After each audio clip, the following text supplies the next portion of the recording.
Mister Rakesh Sinha. Rakesh ji. उपसभापति महोदय, सबसे पहले मैं आपको धन्यवाद देना चाहता हूं कि एक ऐसे मुद्दे पर आज हम संवाद कर रहे हैं। मैं इसे बहस नहीं कहूंगा,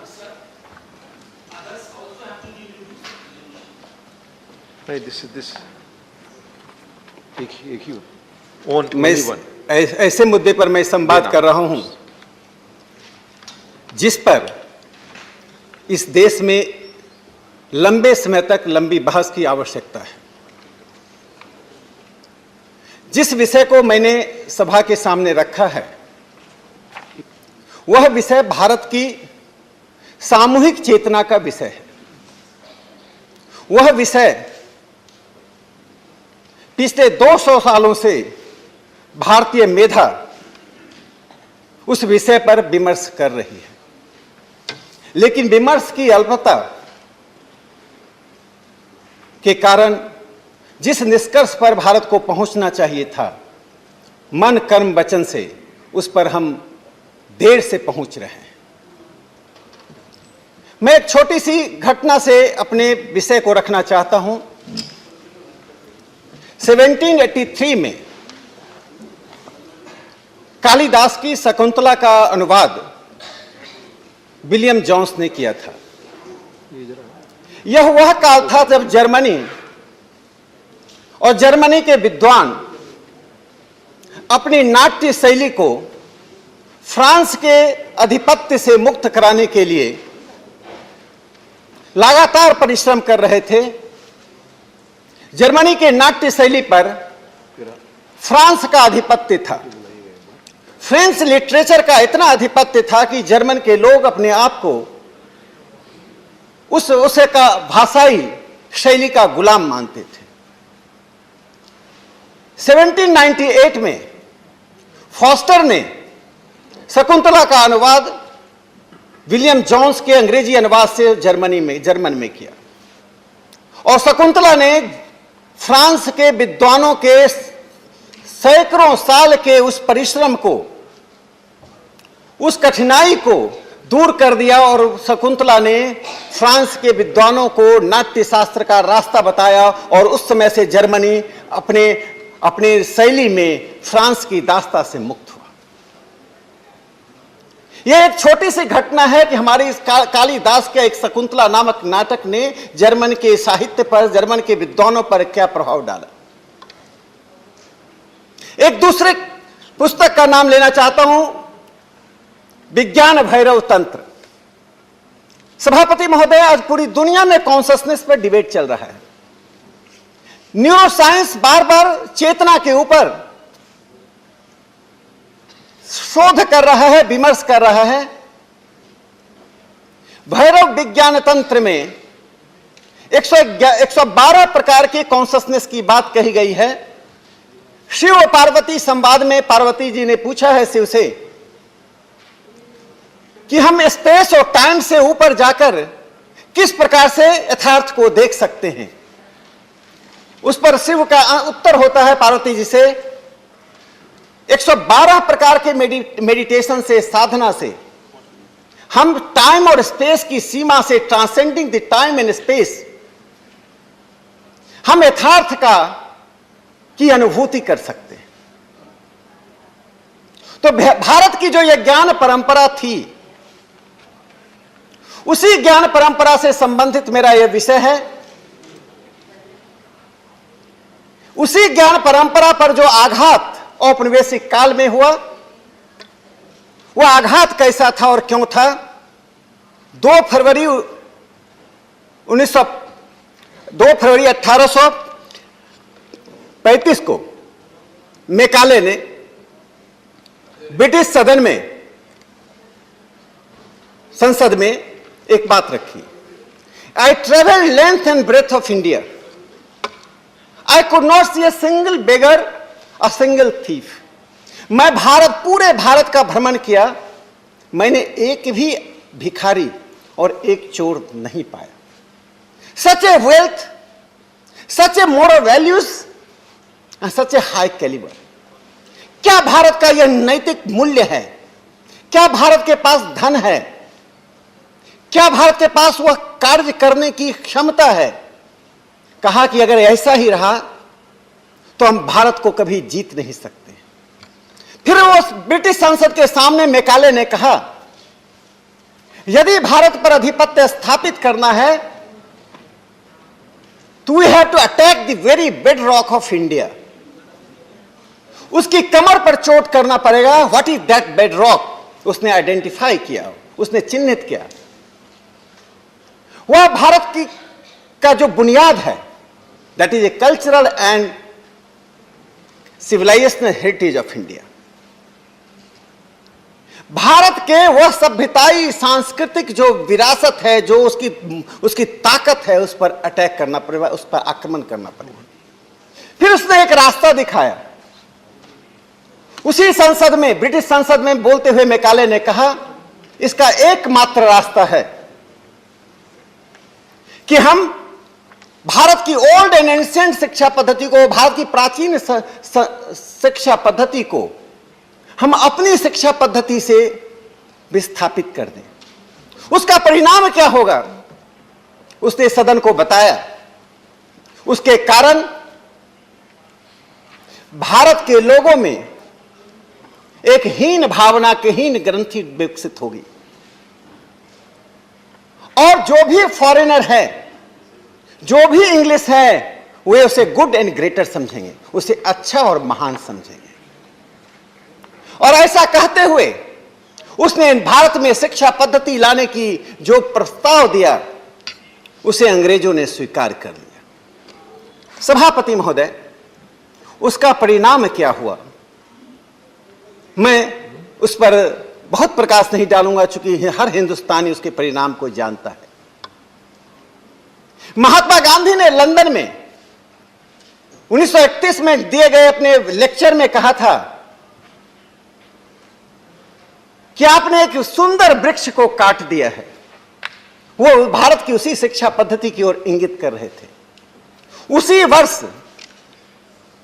बंगाल के महान दार्शनिक प्रोफेसर केसी भट्टाचार्य ने आशुतोष मेमोरियल लेक्चर में कहा कि राजनीतिक दास्ता से तो मुक्ति का आंदोलन चल रहा है, लेकिन विचारों पर जो दास्ता है उससे मुक्ति का आंदोलन चलना चाहिए।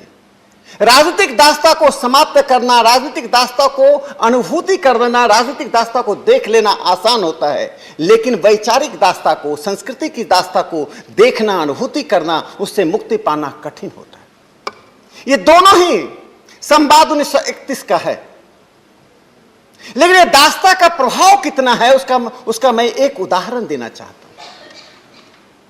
सभापति महोदय, आप जिस क्षेत्र से आते हैं, जिस विद्वता के साथ आपने काम किया है, आप जानते हैं कि भारत में नालंदा विश्वविद्यालय था, भारत में तक्षशिला और विक्रमशिला विश्वविद्यालय था। नालंदा विश्वविद्यालय में 9 मंजिला एक पुस्तकालय था, जिसमें लगभग 1 करोड़ पुस्तकें थी। The great library of Alexandria, उसमें जितनी पुस्तकें थी उतना हमारे पास मैन्युस्क्रिप्ट था।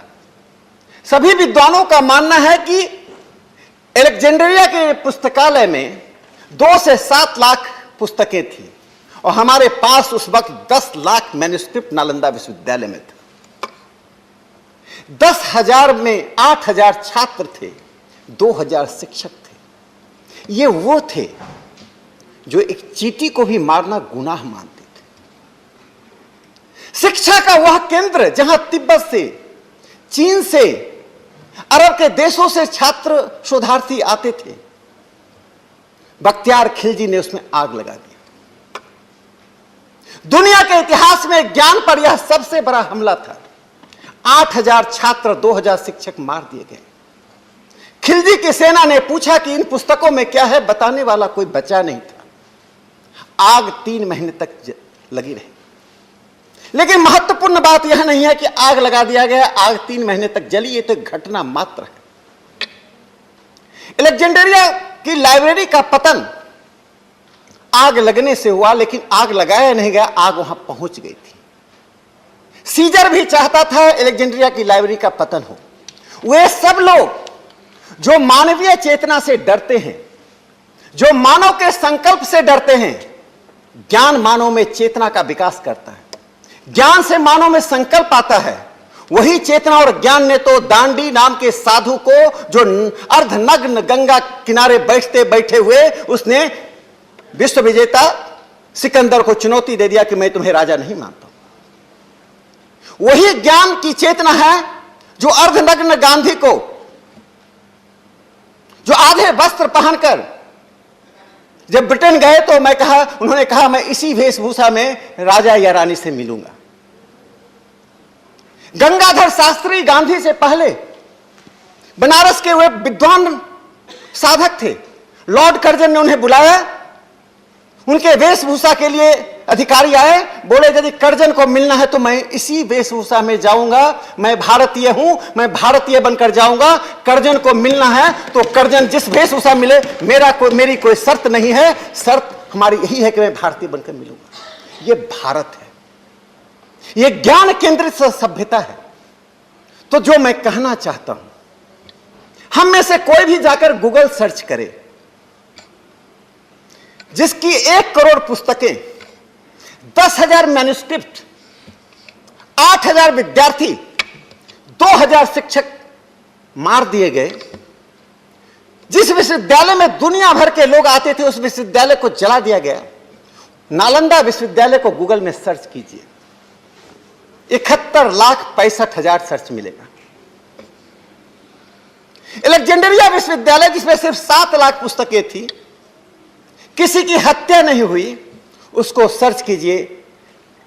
The great library of Alexandria search करेंगे 10 करोड़ 60 लाख, और अलेक्जेंड्रिया लाइब्रेरी सर्च करेंगे तो 3 करोड़ 40 लाख। 14 करोड़ सर्च उस पुस्तकालय के लिए होता है जिसका डिक्लाइन हुआ। हमें 14 करोड़ से समस्या नहीं है। यह यूरोप की सभ्यता का, विचारों का किस प्रकार से दुनिया पर आधिपत्य है कि दुनिया के सबसे बड़े लाइब्रेरी के बारे में जानने की किसी को उत्कंठा नहीं है। सभापति महोदय, मैं गलत हो सकता हूं, यदि गलत होऊंगा तो मुझे कोई ठीक करे, हो सकता है मैं गलत ही हूं। मैंने नालंदा विश्वविद्यालय के डिक्लाइन पर एक पुस्तक ढूंढी। एकमात्र पुस्तक मुझे गोखले इंस्टीट्यूट के डिजिटल लाइब्रेरी में मिला। हंसमुख डी साकालिया की पुस्तक 1934 में कुछ पृष्ठों की लिखी हुई किताब है। और अलेक्जेंड्रिया विश्वविद्यालय के डिक्लाइन पर, उसके पतन पर मैंने पुस्तकों को ढूंढना शुरू किया तो कोई ऐसा वर्ष नहीं है, 19वीं शताब्दी को तो छोड़ दीजिए, 20वीं शताब्दी को छोड़ दीजिए, 21वीं शताब्दी में भी इतने सालों के बाद कोई ऐसा वर्ष नहीं। 1990 में, 1996 में, 2003 में, 2007 में, 2008 में, 2011 में, 13 में, 18 में, 20 में अलेक्जेंड्रिया विश्वविद्यालय पर पुस्तक की लाइब्रेरी पर किताबें आई। ये 2 घटनाएं किस बात को इंगित करती हैं? ये इस बात को इंगित करती हैं कि यूरोप का आधिपत्य इतना है कि जो यूरोप सोचता है, जो यूरोप में घटना घटती है, जो यूरोप समझता है, वही दुनिया की विचारधारा है।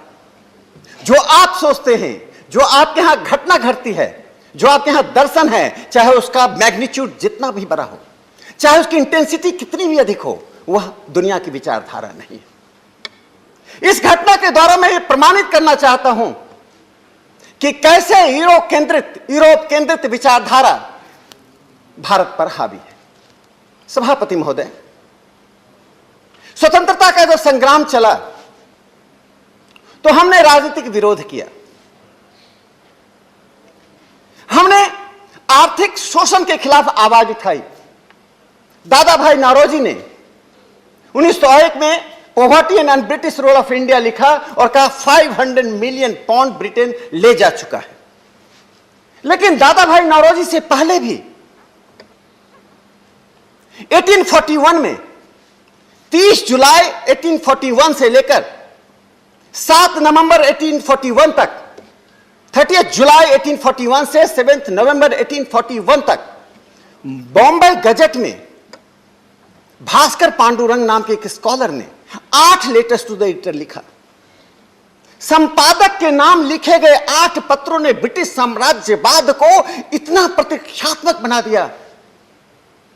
उन 8 पत्रों में उन्होंने विश्लेषण किया किस प्रकार से ब्रिटेन कपड़ा उद्योग में, धातु उद्योग में एवं सभी उद्योगों में भारत को लूट रहा।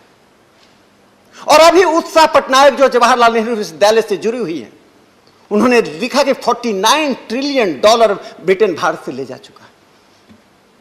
यानी हमारी अर्थव्यवस्था पर ब्रिटेन का प्रभाव, हमारी राजनीतिक व्यवस्था पर ब्रिटेन के प्रभाव का हमने मूल्यांकन किया, विरोध किया।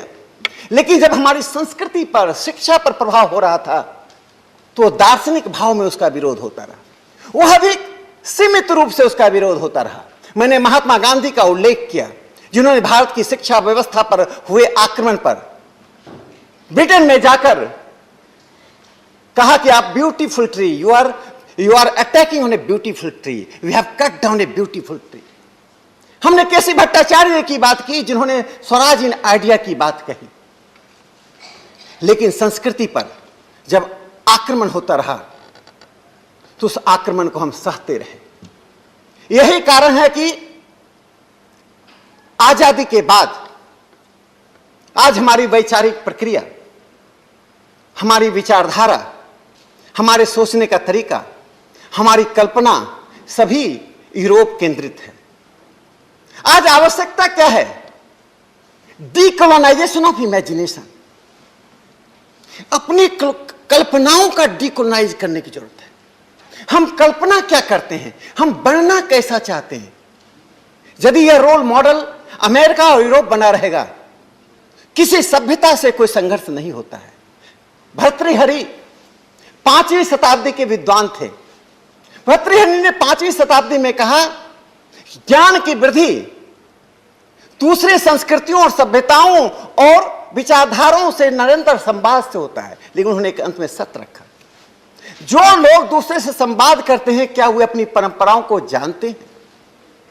संवाद करने का नैतिक अधिकार, संवाद करने की क्षमता, असंवाद का परिणाम उसी के पास होता है जो व्यक्ति अपनी परंपराओं को जानता है, जो व्यक्ति अपनी संस्कृति को जानता है।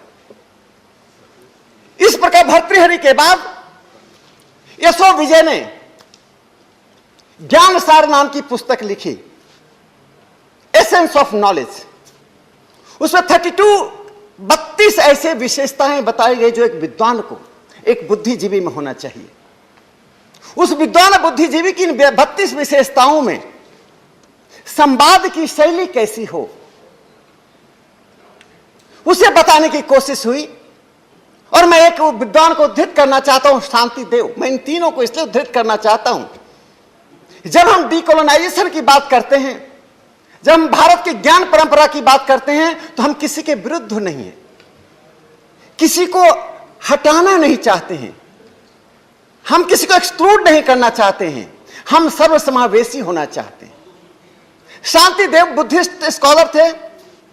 ऐसी पुस्तक लिखी जो शताब्दियों से उस पुस्तक की महत्ता है। उन्होंने कहा, जो कुछ भी मैं लिख रहा हूं अपनी संतुष्टि के लिए, मैं कुछ नया नहीं लिख रहा हूं, मैं वही लिख रहा हूं जो आप जानते हैं, जो आप समझते हैं, और सर्वांतः सुखाय और स्वांतः सुखाय के लिए पुस्तक में लिख रहा हूं। तो भारत की ज्ञान परंपरा में 2 महत्वपूर्ण पक्ष है। भारत का कोई भी दार्शनिक ब्रह्मांड से नीचे बात नहीं करता है। भूगोल की बात करेगा तो पृथ्वी की बात करेगा, चेतना की बात करेगा तो ब्रह्मांड की बात करेगा। दुनिया की सारी सभ्यताएं मानवीय चेतना पर टिकी रही, दुनिया की सारी सभ्यताओं के भूगोल पर टिकी रही। हमारी सभ्यता वैदिक काल से लेकर आज तक पृथ्वी को हमने अपना भूगोल माना और ब्रह्मांड को अपनी चेतना का कारण और परिणाम दोनों माना। इसलिए कहा जाता है कि हम में ब्रह्म है और ब्रह्म में मैं हूं। हमने अपने आप को ब्रह्मांड से अलग नहीं किया। उस सभ्यता और संस्कृति में ज्ञान पर ऐसा हमला, उस हमले का परिणाम, उसके 2 परिणामों की ओर मैं आपका ध्यान दिलाना चाहता हूं। सभापति महोदय,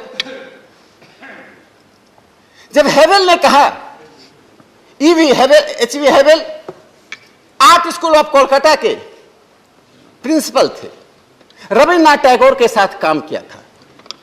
हेवेल ने कहा कि Anglo Indian education has only one objective, that objective is transplanting the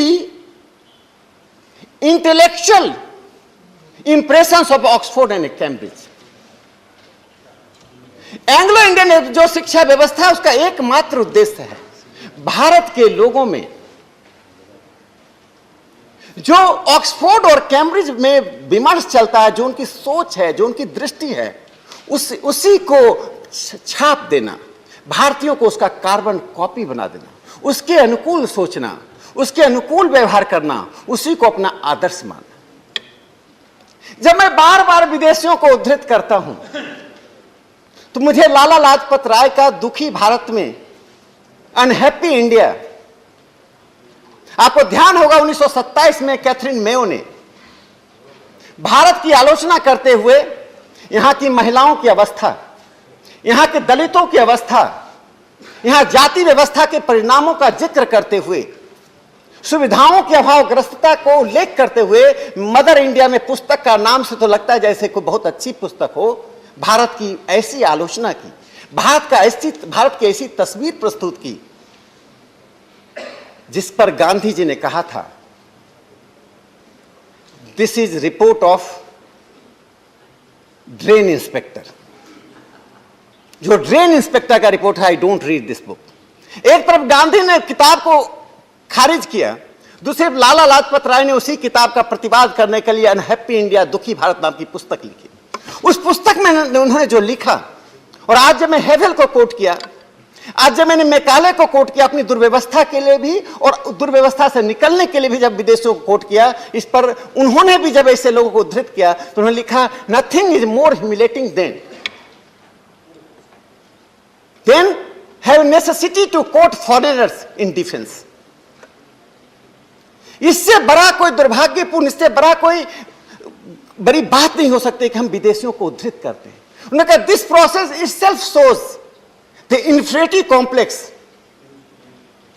यह प्रक्रिया स्वयं में दिखाती है कि हम इन्फिनिटी कॉम्प्लेक्स से ग्रस्त हैं। लेकिन सभापति महोदय, विमर्श की प्रक्रिया को आगे ले जाने के लिए चाहे उद्धृत विदेशियों को करना पड़े, चाहे स्वदेशी चिंतकों को करना पड़े, हम उस विमर्श की प्रक्रिया को उस अंजाम तक ले जाना चाहते हैं, इस सदन को उस अंजाम तक ले जाना चाहिए जिसे भारत एक सभ्यता के रूप में, जो ज्ञान की परंपरा, न्याय मीमांसा, मिथिला के एक गांव में न्याय मीमांसा आरंभ हुई और न्याय मीमांसा पर जिस व्यक्ति ने पुस्तक लिखी, सारिस पाही गांव का नाम है मिथिला का, हाँ वही सरसापाही नाम है। मनोज झा जी उसी के आसपास से आते हैं। उस गांव के नाम का उल्लेख उसकी पुस्तक में नहीं है। न्याय मीमांसा जो इतनी महत्वपूर्ण दार्शनिक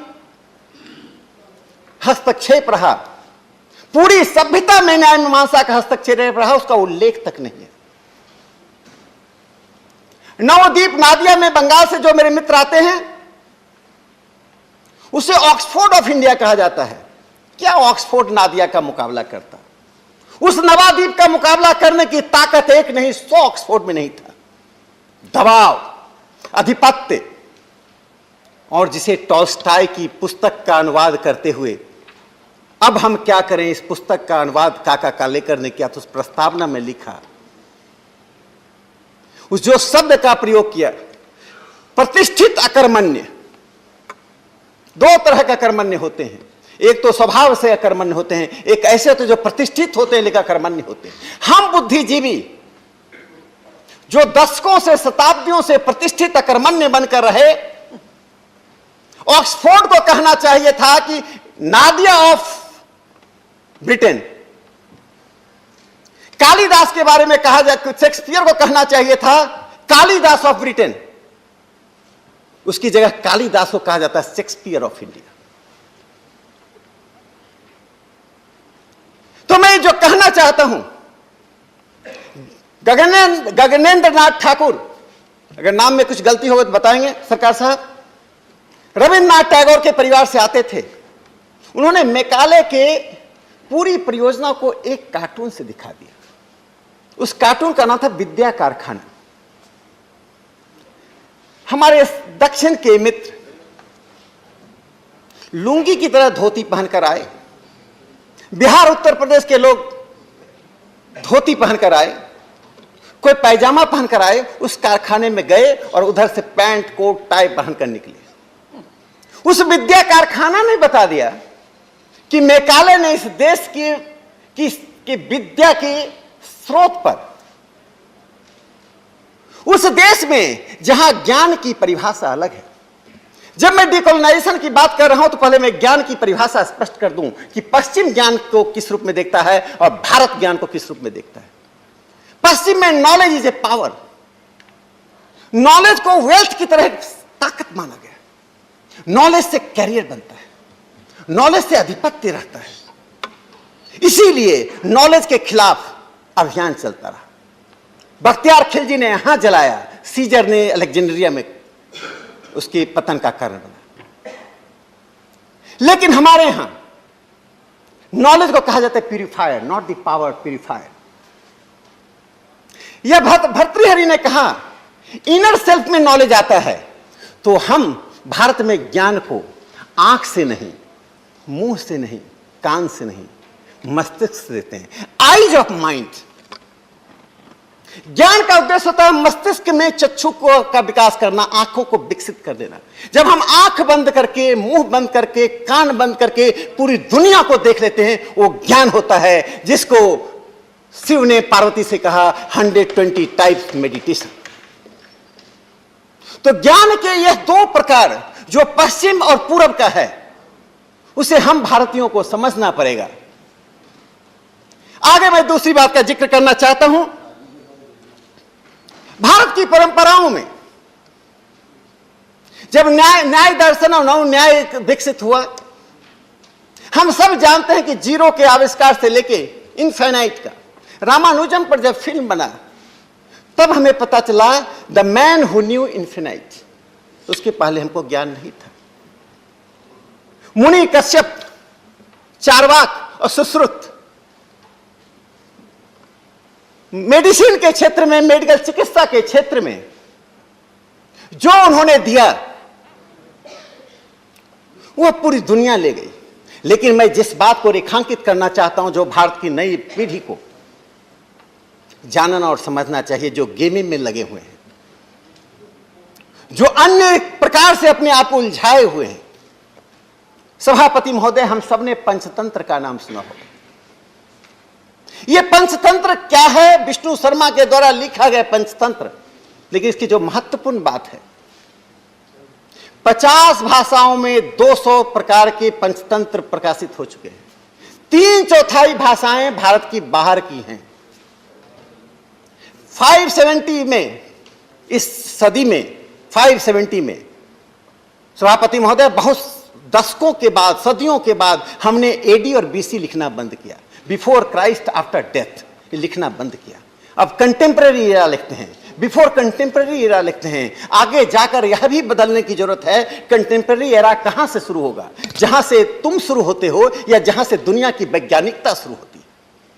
हमें तुमसे संघर्ष नहीं है, इस पर हम संवाद करेंगे। लेकिन अभी आने वाले समय में यह भी संवाद, सभ्यता का जब संवाद शुरू होगा तो यूरोप को हम दस्तक देंगे कि कैलेंडर भी जो है वो वैज्ञानिकता किसमें है, नक्षत्रों में है, हमारे पंचांगों में है। मैं दरभंगा गया था और एक व्यक्ति को मैंने पंचांग बनाते हुए देखा।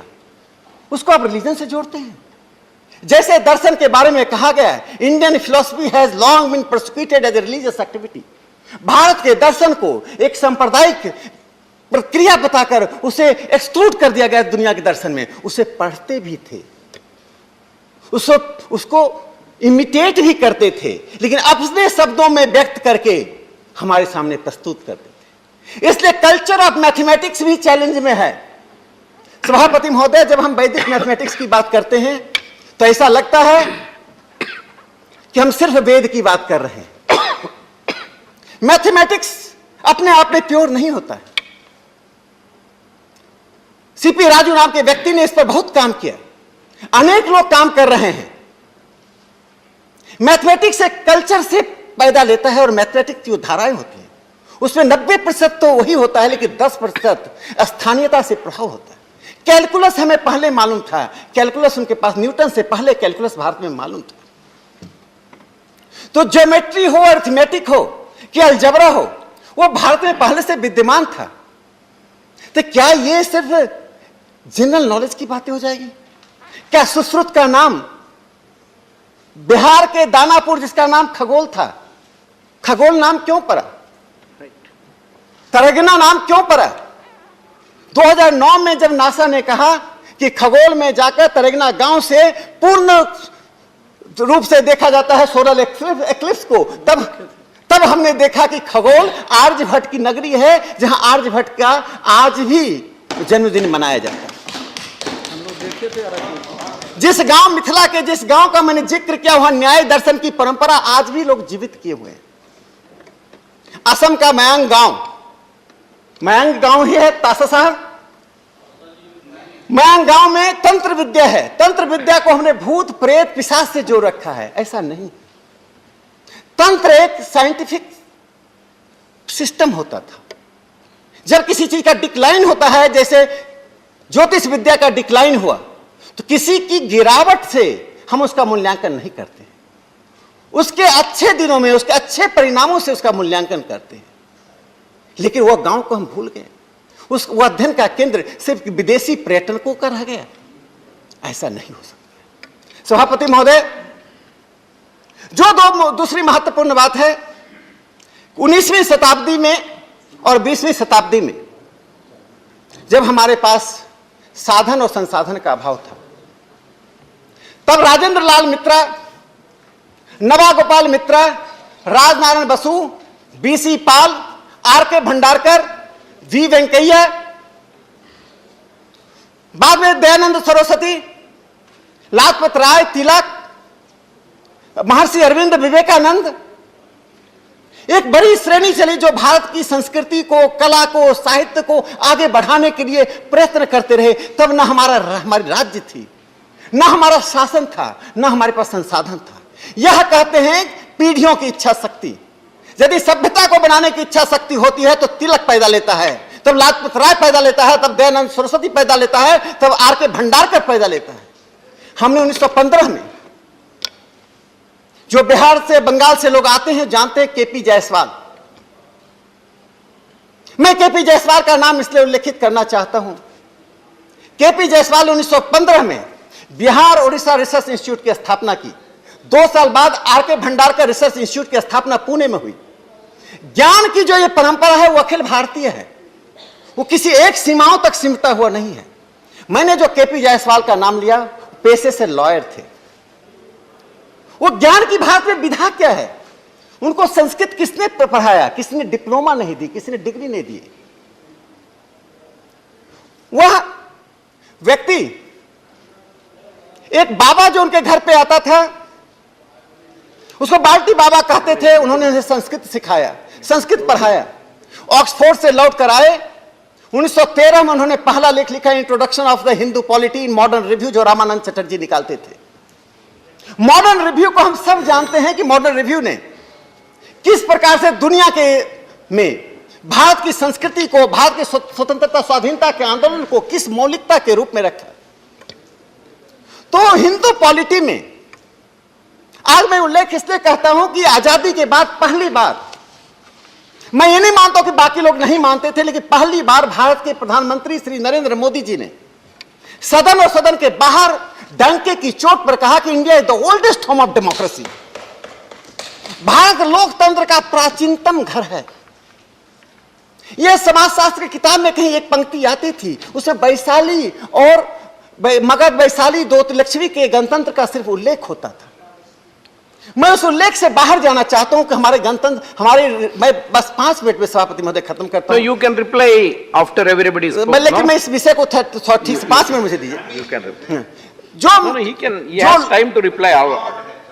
जो लोकतंत्र के बारे में उन्होंने कहा, Please conclude in 2 minutes. Then you can speak. K P Jaiswal ji ने उस पुस्तक में जो बात लिखी, वो पुस्तक 1934 में छपी, 1924 में छपी, 1924 में किताब छपी, और उसकी पुस्तक उस व्यक्ति ने जो काम किया, शोध किया, इसको कहते हैं वर्क फिलॉसफी विद पैशन। उसमें 3 बातों का जो उल्लेख किया, मैं उसका कहना चाहता हूं। भारत में सभा समिति वैदिक युग में हम सब जानते हैं। जो गणतंत्र था, गणतंत्र के प्रकार क्या थे? हमारे यहां वैसा भी गणतंत्र था जिसमें राजा नहीं था, उसको हम अराजक गणतंत्र कहते थे। हमारे पास ऐसा गणतंत्र अवंतिका का था जिसमें एक नहीं 2 राजा होते थे, एक नहीं 2 राजा होते थे। हमारे यहां ऐसा गणतंत्र था जिसमें काउंसिल ऑफ मिनिस्टर्स रूल करता था। हमारे यहां ऐसा गणतंत्र था जिसमें युवराज और राजा के बीच में निर्णय होता था। किसका निर्णय कितना महत्वपूर्ण है, उसके घटना का जिक्र करके मैं अपनी बात को समाप्त करूंगा।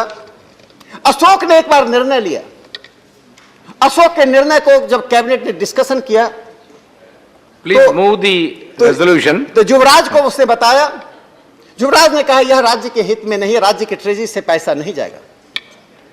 तो अशोक को जब कहा गया इस पर पुनर्विचार कीजिए, तो अशोक ने कहा था I am sovereign of the half Apple, मैं आधे सेव का ही मालिक हूं, आधे क्षेत्र का ही मालिक हूं। यह जो गणतंत्र है, यह जो राजतंत्र है, और राजतंत्र की जो अपनी परिभाषाएं थी, आज दुनिया के सामने चाहे ऑक्सफोर्ड हो या कैम्ब्रिज हो या हार्वर्ड हो, वहां भारत के इस विमर्श को आगे ले जाना पड़ेगा। और अंत में मैं एक बात जो कहना चाहता हूं, सभापति महोदय, सिन्हा जी, पूरे देश में ज्ञान के प्रति जो आकर्षण था, ज्ञान के प्रति उस आकर्षण का एक घटना का जिक्र सुनना चाहिए। केरल में गोकर्ण से लेकर कन्याकुमारी तक, गोकर्ण से लेकर कन्याकुमारी तक 64 गांव बसाए गए थे। वे गांव उन स्कॉलर्स के थे जो स्कॉलर विभिन्न भागों से केरल पहुंचे थे, कई कारणों से। कहीं प्रोसिक्यूशन हो रहा था, कहीं सुविधाएं नहीं मिली थी। 64 विलेजेस, गांव को बसाया गया था गोकर्ण से लेकर कन्याकुमारी तक। वहां एक जो साउथ का नालंदा कहा जाता है, कंथालूर साला, उसमें 64 ब्रांचेस थे। चारवाक वहीं से अध्ययन करके आए। तो जो अध्ययन की परंपरा है और अध्ययन को आगे बढ़ाने की जो परंपरा है, उसकी 2-3 नाम मैं ले रहा हूं। चौखंबा प्रकाशन यदि काशी से ऐसी पुस्तकों को प्रकाशित करता था जो नई पीढ़ी को भारत की संस्कृति का ज्ञान कराए, तो दूसरी तरफ डीएवी कॉलेज का रिसर्च डिपार्टमेंट लाहौर से किताबें प्रकाशित करता था। पुणे से एक आश्रम के द्वारा पुस्तकें प्रकाशित की जाती थी। तो पश्चिम हो, पूरब हो, उत्तर हो, दक्षिण हो, ज्ञान के प्रति वही ललक थी। Sinha ji, 1 minute, your resolution is moved. Now any member desiring to speak and the minister also concerned may do so after moving. Now you can definitely speak afterwards. Sir, I am concluding. I just 2 minutes. I am concluding. No, there are lot of speakers. Lot of speakers are there. Just 1 minute. Give me. Yes. You finish in 1 minute. I will call the next speaker. यह जो उपनिवेशवादी ताकत से और प्रवृत्ति से हम नहीं निकल पाए, उस घटना से हम सब समझ सकते हैं। आजादी के बाद मोहन लक्ष्मण रानाडे गोवा मुक्ति संग्राम में थे और जेल गए। 1962 में हमने 4000 गोवा के सैनिकों को भारत से छोड़ दिया। जब मोहन लक्ष्मण रानाडे की मुक्ति की बात आई तो हमने कोई शर्त नहीं रखी। 22 नवंबर 1966 को, 22 नवंबर 1966 को अटल बिहारी वाजपेयी जी ने, 7 अगस्त 1969 को राज्यसभा में लोकसभा में जॉर्ज फर्नांडिस ने, और 6 अगस्त 1969 को सेजवाल साहब ने लोकसभा में सवाल उठाया कि हमने मोहन लक्ष्मण रानाडे को क्यों नहीं छोड़ा। वो घटना कितनी दर्दनाक है, सभापति महोदय आप सुन लीजिए। मोहन लक्ष्मण रानाडे की मां रमाबाई की आंखें की रोशनी जा रही थी, इकलौते बेटे थे। उन्होंने भारत सरकार से कहा कि मेरी आंख की रोशनी जा रही है। रेड क्रॉस सोसाइटी ने उनका एक पत्र बनाकर भेजा पुर्तगाल के पास कि इसके पहले कि उनकी आंख की रोशनी चली जाए, वो अपने पुत्र को अपनी आंखों से देख लेना चाहते हैं।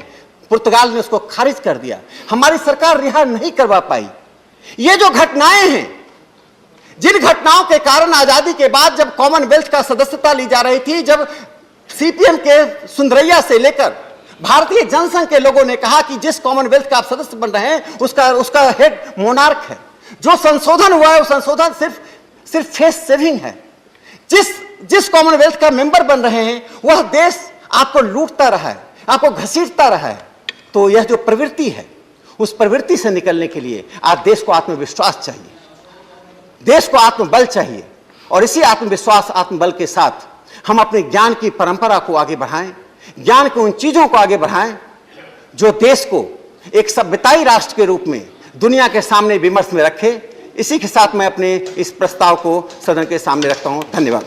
Thank you.